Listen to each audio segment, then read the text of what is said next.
bir havuzumuz bo'lar edi. Ham eshak ichar edi, ham hayvonlar ichar edi.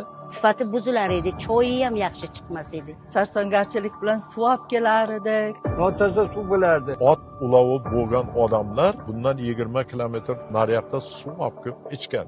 Hamma emas, faqat ko'ligi bor.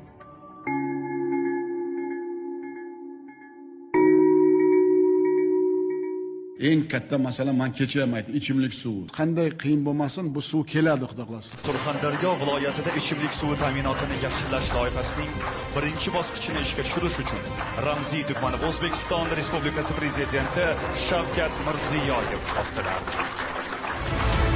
Hayolimizga kelmagan ishlar bo'lib ketdi. Asli orzular amalga oshdi.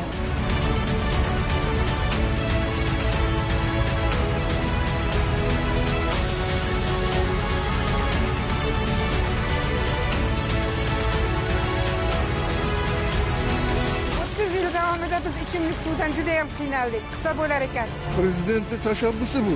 Bunaqa suv bilan ta'minlash savob.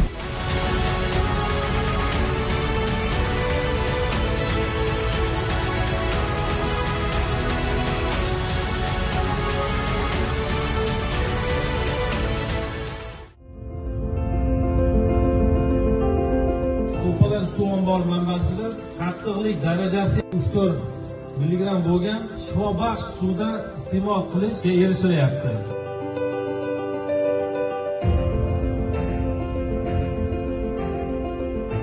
Grafik asosida emas, har kuni suv ichish imkoniyati yaratdi.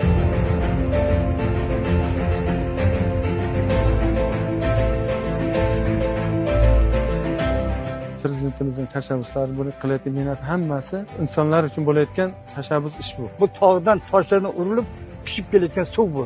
Xursandchiligimizda cheki yo'q. Suvsiz yashash qiyin. Ko'zlarimiz quvonch, ichimizda sevinch. Asrlar davomida orziq kelgan toza ichimlik suvi mana bugun ro'yobga chiqdi.